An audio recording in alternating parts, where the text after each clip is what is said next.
Good morning बच्चों। आज हम देखेंगे महान समाज सुधारक मार्टिन लूथर के बारे में जानेंगे। ठीक है। मार्टिन लूथर जर्मनी के एक पादरी थे जो इस निष्कर्ष पर पहुंचे कि बाह्य कर्म कांडों के द्वारा मोक्ष पाना असंभव है। ठीक है। इसके पहले वाले वीडियो में हमने देखा था कि चर्च जो है विभिन्न कर्म कांडों के द्वारा जो है मोक्ष पाने का रास्ता बता रहे थे, क्षमा पत्र जारी कर रहे थे। तो मार्टिन लूथर जो है जर्मनी के एक पादरी थे, वो इस निष्कर्ष पर पहुँचे कि कर्मकांडों के द्वारा जो है मोक्ष का जो पाना है वो असंभव है। इसे दैवी कृपा और अंतःकरण की निजी आस्था या विश्वास से ही प्राप्त किया जा सकता है। ठीक है। इसे जो है आप अपने अंतःकरण की आवाज़ और अपनी आस्था और विश्वास के बल पर ही इसे प्राप्त कर सकते हैं। उन्होंने 1517 में पोप द्वारा जारी माफ़ीनामा के विरुद्ध 95 विचार बिंदु जारी किए और कहा कि ना ही पाप से इस तरह मुक्ति पाई जा सकती है और ना ही ऐसे बाह्य कर्मों से मोक्ष पाया जा सकता है। ठीक है। इन्होंने चर्च द्वारा जारी माफ़ीनामा के विरुद्ध 95 बिंदुओं का विचार जो है जारी किया और कहा कि इस तरह से ना ही तो पाप से मुक्ति पाई जा सकती है और ना ही बाह्य कर्मों से मोक्ष पाया जा सकता है। देखते देखते लूथर का दस्तावेज छपाई की मदद से दूर दूर तक फैल गया। जन साधारण से लेकर शासकों ने भी उनका समर्थन किया।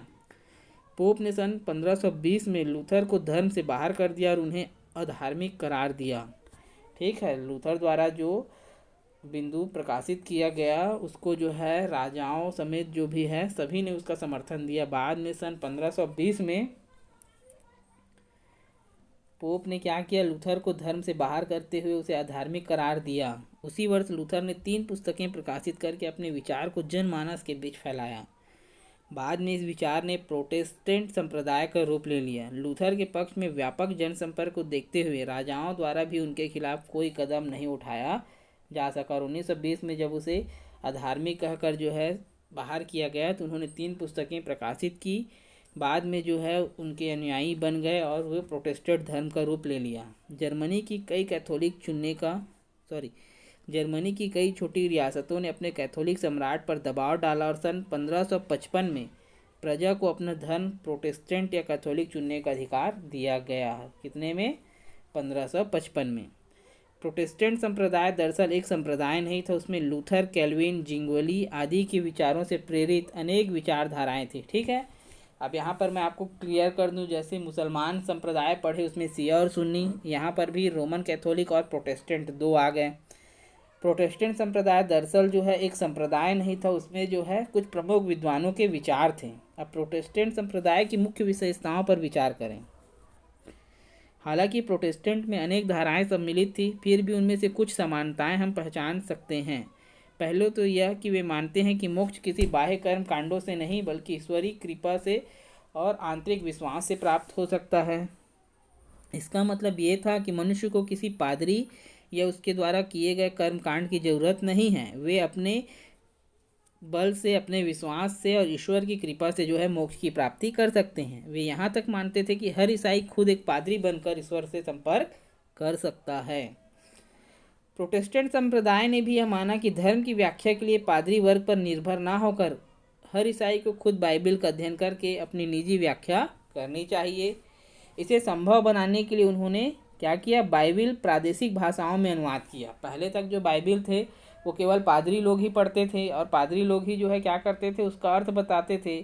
क्योंकि अब मार्टिन लूथर ने कहा कि हर एक ईसाई जो है पादरी के समान है, अतः जो है प्रत्येक ईसाई को बाइबल पढ़नी चाहिए और अपनी हिसाब से जो है उसका अनुवाद करना चाहिए। अतः बाइबल का प्रादेशिक भाषाओं में अनुवाद किया गया। छापे खाने की मदद से उसे जन जन तक पहुंचाया गया। सन 1522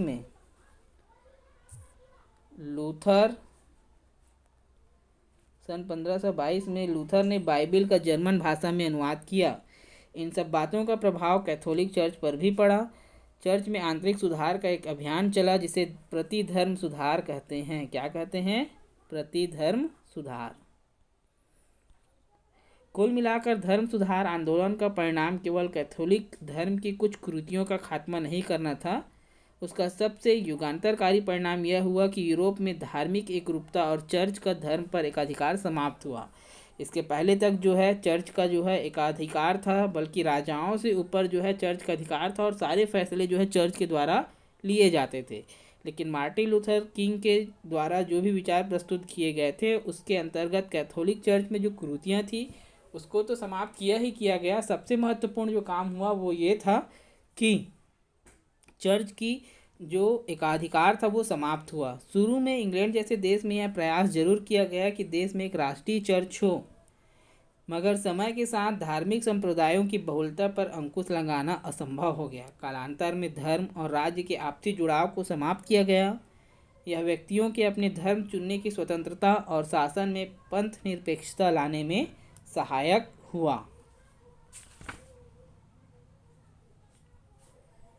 ठीक है, अब देखते हैं थोड़ा सा प्रबोधन। 18वीं सदी वह युग था जिसमें यह लगने लग गया था कि तर्क विज्ञान और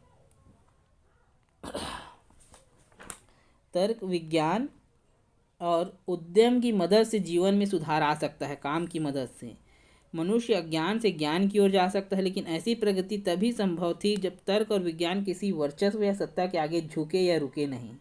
ठीक है, जो आधुनिकीकरण हो रहा था, अब जो है लोग किसी की बात नहीं मान रहे थे बल्कि उसमें तर्क देखते थे, और ये तभी संभव था जब ये जो है किसी के सामने सर ना झुकाए, यानी ऐसी सामाजिक व्यवस्था हो जिसमें किसी का प्रभुत्व या वर्चस्व ना हो और लोग अपने तर्क और ज्ञान के आधार पर निर्णय कर पाए, अर्थात किसी की बातों को ना माने बल्कि अपने विवेक का प्रयोग करते हुए निर्णय ले।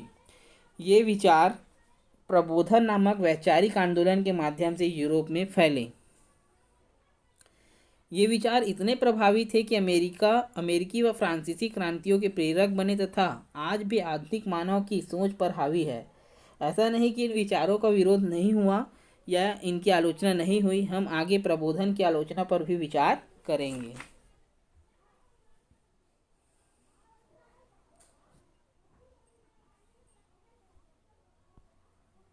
विकास की अवधारणा। प्रबोधन के चिंतकों का मानना था कि समय के साथ दुनिया पहले से बेहतर होती जाती है, वर्तमान भूतकाल से कहीं अधिक बेहतर है। मनुष्य विज्ञान, सूझबूझ और उद्यमिता के सहारे आने वाले दिनों में उसकी तरक्की पा सकता है। तरक्की से उनका तात्पर्य था कि मनुष्य विज्ञान और तकनीक की मदद से पहले से कहीं अधिक प्रकृति को नियंत्रित कर सकता है। इमैनुअल कांट का मानना था कि विकास का मतलब यह नहीं है कि लोग सुखी या खुश होंगे, क्योंकि मनुष्य इतिहास के किसी भी दौर में सुखी या दुखी हो सकता है। उनका मानना था कि विकास का वास्तविक मानदंड है मनुष्य की स्वतंत्रता में बुद्धि और जीवन में विकल्पों की प्रचुरता। आधुनिक काल उन्नत इसलिए है क्योंकि मनुष्य पहले से अधिक स्वतंत्र और विभिन्न जीवन शैलियों के बीच चुनाव कर सकता है। ठीक है, हम बताया गया है विकास की अवधारणा में कि विकास की अवधारणा का मतलब व्यक्ति के सुख या दुख से नहीं है। व्यक्ति किसी भी काल में सुखी या दुखी हो सकता है, परंतु यहाँ पर विकास का वास्तविक मतलब है कि आज जो है मनुष्य अपने आप को अधिक सुखी महसूस कर रहा है। उसका प्रमुख कारण है कि वह पहले से अधिक स्वतंत्र है और अपने हिसाब से जो है अपने जीवन का चुनाव कर सकता है। किसी भी प्रकार का डाउट होगा तो पूछेंगे। कल हम लोग पढ़ेंगे तर्क या बुद्धि का युग। ओके बच्चों, थैंक यू।